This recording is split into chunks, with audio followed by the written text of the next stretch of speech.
नमस्कार प्लस में आपका स्वागत है। मैं हूं आपके साथ राजकृष्ण डलते विधेयक के मुख्य हेडलाइंस पर।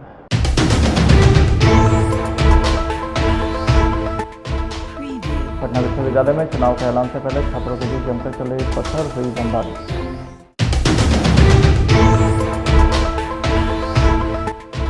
तेजस्वी यादव की जमानत खारिज करने की मांग पर कोर्ट के फैसले पर बिहार में दिखा असर। आरजेडी ने जताई खुशी।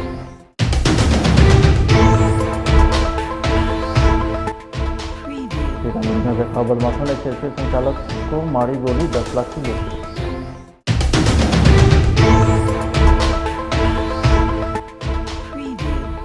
और गंगा के बढ़ते जलस्तर के बीच पटना साहिब के विधायक नंदकिशोर यादव ने बहादुर घाट से लेकर कंगन घाट तक घाटों का निरीक्षण किया।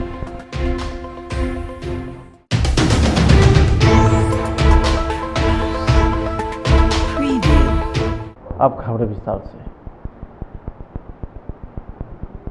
बड़ी खबर पटना विश्वविद्यालय से सामने आ रही है, जहां परिसर में दो छात्र गुटों के बीच आपस में भिड़ंत हो गई है। इस दौरान असामाजिक तत्वों ने बमबारी और पत्थरबाजी की घटना को अंजाम दिया है, जिसमें 3 छात्र घायल बताए जा रहे हैं। वहीं पटना विश्वविद्यालय में चुनाव के लिए तारीख का ऐलान भी किया जाना था। मिली जानकारी के अनुसार पटना विश्वविद्यालय में चुनाव के ऐलान के पहले छात्रों में मारपीट की खबर मिली है। विश्वविद्यालय के मिंटू और नदवी हॉस्टल के छात्रों के बीच जमकर पत्थरबाजी और बमबारी हुई है, जिसमें 3 छात्र घायल हो गए हैं। मौके पर 2 थानों की पुलिस के साथ टाउन डीएसपी भी पहुंचे और मामले की जांच में जुट गए हैं। जैक्सन हॉस्टल और नदवी और इकबाल हॉस्टल, जैक्सन और मिंटो हॉस्टल, ये चारों हॉस्टल के छात्र आपस में वर्चस्व की लड़ाई को लेकर के, ईगो क्लैश को लेकर के इन्होंने आपस में झंझट किया और इनके बीच पत्थरबाजी, ईंटबाजी भी हुई है। जहाँ तक बम फोड़ने की बात है तो बम फोड़ने की बात सही नहीं है। वो सुतली पटाखा एक होता है, पटाखा जो कि सुतली वगैरह का उसमें यूज़ होता है, तो सुतली पटाखा का यूज़ हुआ है। 5-6 पटाखे इन्होंने फोड़े हैं आपस में और हल्की चोटें दोनों पक्षों के 2-2, 3-3 स्टूडेंट्स को हुआ है। बस इसके अलावा पुलिस क्या कार्रवाई कर रही है? हाँ, आगे पुलिस अभी जाँच पड़ताल कर रही है और इस संबंध में विधि सम्मत कार्रवाई की। सीसीटीवी फुटेज खंगारा पुलिस ने। चुनाव तारीखों के ऐलान से पहले जो है इस तरह की घटना आज 4 बजे चुनाव को प्रभावित करने का इरादा तो नहीं था कहीं दोनों गुटों का? ये बात हो सकती है कि चुनाव में भी अपना वर्चस्व और स्थान और अपना सक्रियता को दिखाने के लिए। तेजस्वी को कोर्ट से राहत मिली है। कोर्ट ने कहा है कि हम आपकी जमानत रद्द करने नहीं जा रहे हैं। कोर्ट ने चेतावनी देते हुए कहा है कि आगे से जनता से कुछ बोले तो शब्दों का सही चयन करें। उक्त निर्देश जज गीतांजलि गोयल ने दी है। इसके पहले IRCTC घोटालों की जांच में लगे CBI अधिकारी और उनके परिवार को धमकाने के आरोप से घिरे तेजस्वी यादव CBI के विशेष अदालत में पेश हुए, जहां जज गीतांजलि गोयल के सामने तेजस्वी यादव की जमानत रद्द करने को लेकर सुनवाई हुई। इस दौरान CBI जज के सामने तेजस्वी की तरफ से वकालत कर रहे अधिवक्ता मनिंदर सिंह ने कहा कि तेजस्वी यादव कभी भी किसी CBI अधिकारी को धमकी नहीं दी है। जिंदाबाद, राष्ट्रीय जनता दल जिंदाबाद, तेजस्वी यादव जिंदाबाद, तेजस्वी यादव जिंदाबाद, राबड़ी देवी जिंदाबाद। पहले ही से इस बात को लेकर के कहते रही है कि राजद न्यायिक निर्णय का सम्मान शुरू से करती रही है।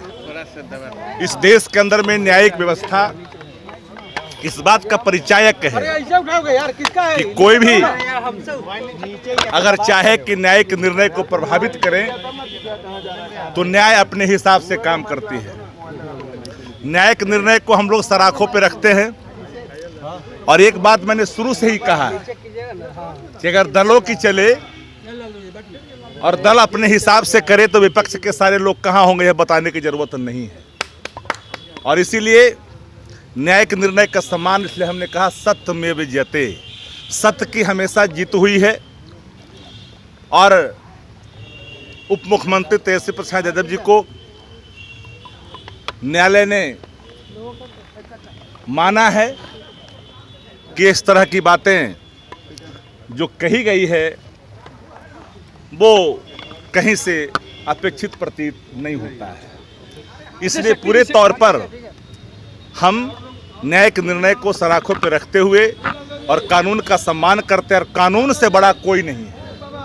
इस देश में अगर कानून न हो तो कई तरह की चीज़ें, कई पॉलिटिकल पार्टियां जो सत्ता से अलग हैं, विरोध में हैं, उनके खिलाफ पॉलिटिकल वेंडेटा का इस्तेमाल होता रहेगा।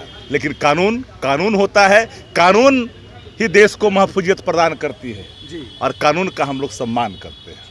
सीबीआई अधिकारियों को धमकाने के मामले में तेजस्वी यादव की जमानत रद्द करने की मांग को खारिज करने के कोर्ट के फैसले के बाद बिहार में अलग अलग पार्टी से प्रतिक्रिया सामने आई, जिसमें राजद और कांग्रेस ने कोर्ट के फैसले का स्वागत किया है, तो वहीं दूसरी तरफ बीजेपी ने कहा है कि अब उम्मीद है कि जांच एजेंसी के खिलाफ राजद के नेता अपनी जुबान को कंट्रोल में रखकर बात करेंगे।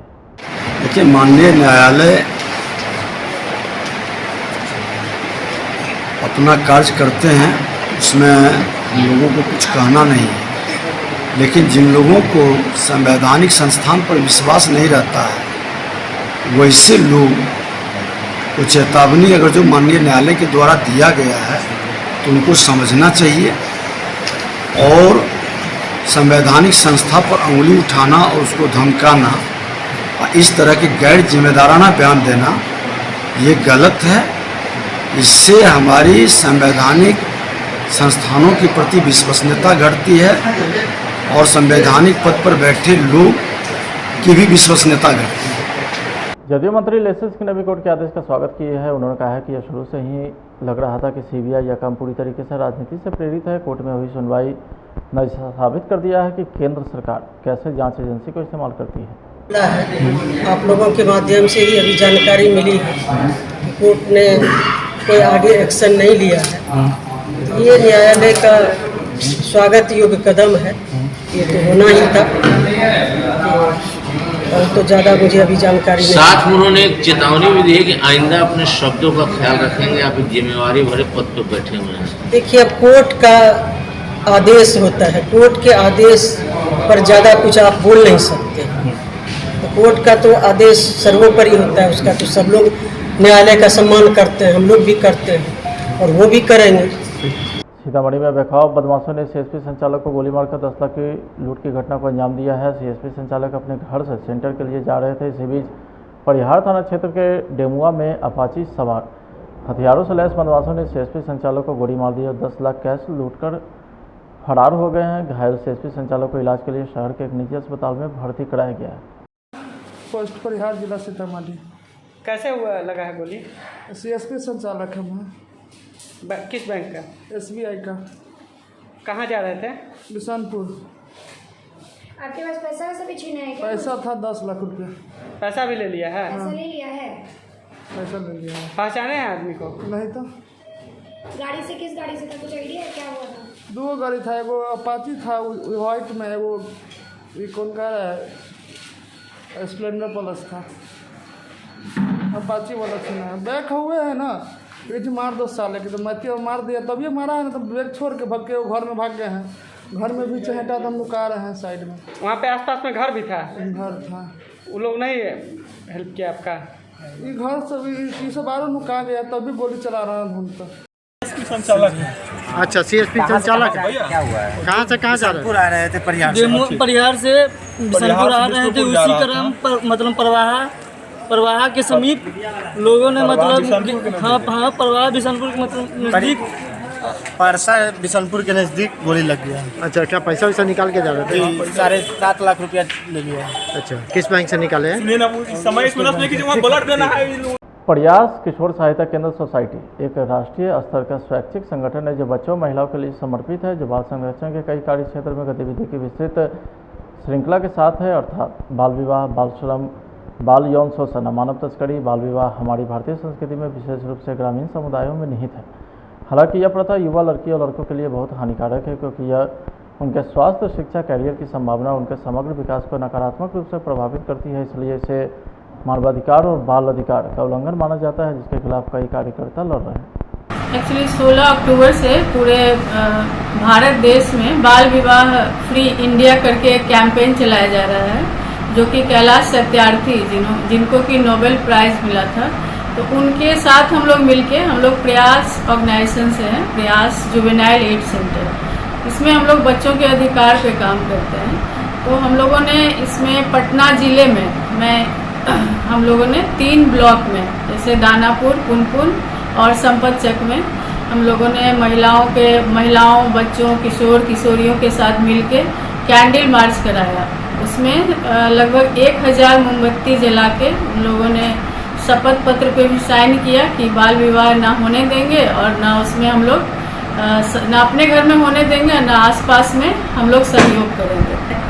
तो इस करके हमें लगा कि सोच की बहुत दिक्कत है, आगे बढ़ने की लोग में ज़रूरत है और शिक्षा की बहुत ज़रूरत है कि जो बच्चों के हमने समझाया है कि जो बच्चों के खेलने कूदने के पढ़ने के दिन हैं उनमें आप उनकी शादी कर देते हैं, एक बहू बन जाती है 12 साल 14 साल की बच्ची, बहुत जिम्मेदारी आ जाती है उस कम उम्र में, तो ये उनके स्वास्थ्य के लिए हर एक चीज़ के लिए गलत है। कम उम्र में बच्ची का माँ बनना भी गलत है, उसके स्वास्थ्य के लिए गलत है।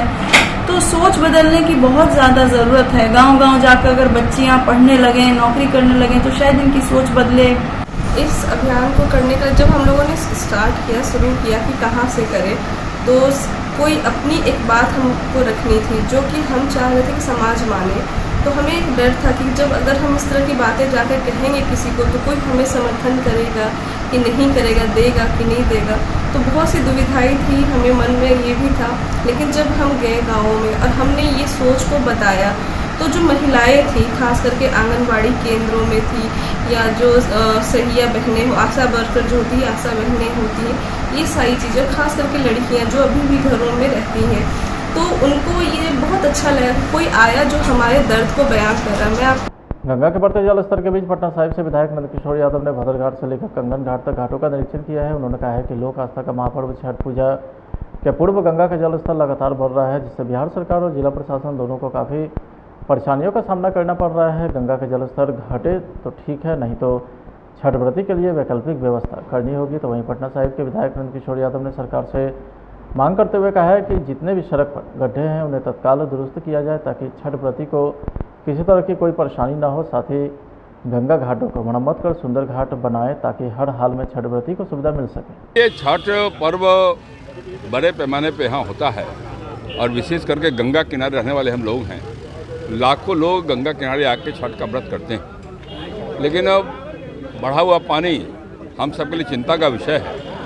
प्रशासन को मैं आगाह करना चाहता हूँ कि छठ के मामले में कोई कोताही न बरते और वैकल्पिक इंतजाम करने का भी प्लान सरकार जरूर बना ले। साथ साथ गंगा किनारे आने की जितनी सड़कें हैं, जितनी गलियाँ हैं, नमामि गंगे के योजना के तहत उन गलियों में ऊबड़ खाबड़ स्थिति पैदा हो गई है। सरकार की घोषणा के बाद भी उन गलियों के मरम्मत का काम अभी तक ठीक से प्रारंभ नहीं हुआ है।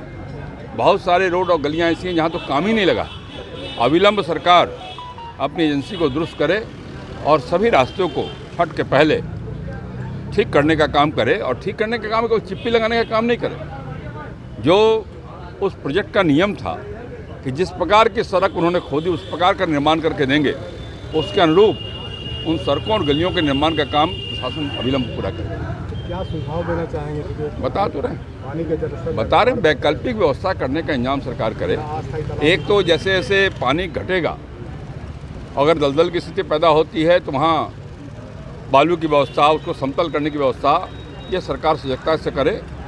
और अगर पानी नहीं घटता है, कठिनाई पैदा होती है, तो तालाबों के निर्माण का काम भी सरकार अविलंब करे ताकि छठ व्रती आराम से छठ कर सके। बिहार में अति पिछड़ों को अपमान को लेकर के राजनीति थामने का नाम नहीं ले रही है। पटना के कारगिल चौक पर ओबीसी संघर्ष सेना के राष्ट्रीय अध्यक्ष कुमित पटेल के द्वारा बिहार नगर विकास चुनाव में आरक्षण समाप्त करने और स्थगन के विरोध में विरोध मार्च पुतला दहन किया गया। इस मौके पर कोषाध्यक्ष नीतीश कुमार भी मौजूद रहे।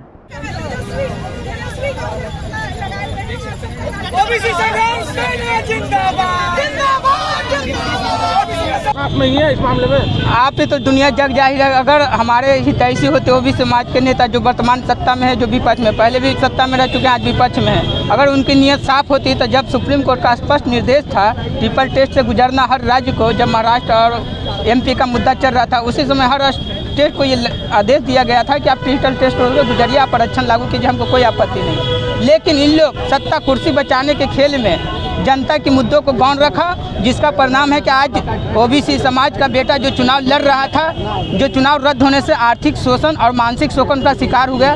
सुनने में आ रहा है कि कई प्रत्याशी ने हत्या कर लिया। ये नौबत पर आ गया है। हम लोग प्रत्याशियों के सहानुभूति के साथ हैं और आने वाला समय में जब तक आरक्षण लागू नहीं हुआ, चुनाव नहीं होगा, अगर सरकार लड़ने के लिए तैयार है तो ओबीसी समाज ताकत दिखा के ईंट से ईंट बजाएगी। अगर सत्ता में भेजाने का काम किया है तो हटाने का काम भी ओबीसी समाज करेगा। आज का जो हम लोगों का ये फ्लैग मार्च और पुतला दहन था, हमने सभी ओबीसी नेताओं का पुतला दहन किया और आप देख रहे होंगे कि जिस प्रकार से जदयू प्रदर्शन कर रही है, भाजपा प्रदर्शन कर रही है, तो कहीं ना कहीं लोगों का चेहरा स्पष्ट हो जाता है। जब आप सत्ता में रहे और सुप्रीम कोर्ट का सख्त निर्देश था कि आयोग का गठन करके ट्रिपल सेस से गुजारते हुए उसे निर्वाचन को सौंपना था, इन लोगों ने सत्ता में रहते हुए अति पिछड़ा समाज के हक और अधिकार की जो बातें थी उनको इन लोगों ने नहीं किया। लेकिन अभी ये लोग तोता और मैना का खेल खेल रहे हैं। तोता और मैना का खेल आप समझ रहे होंगे, आरोप और प्रत्यारोप का दौर चल रहा है। ओबीसी नेताओं से मेरा आग्रह है कि अगर आप ओबीसी के हक और अधिकार की बात करते हैं, ओबीसी के लिए आप लड़ना चाहते हैं, तो आप मुखर होकर आपको आवाज़ उठाना होगा। फिलहाल आज की खबर में इतना ही। आप देखते रहिए प्लस न्यूज़। नमस्कार।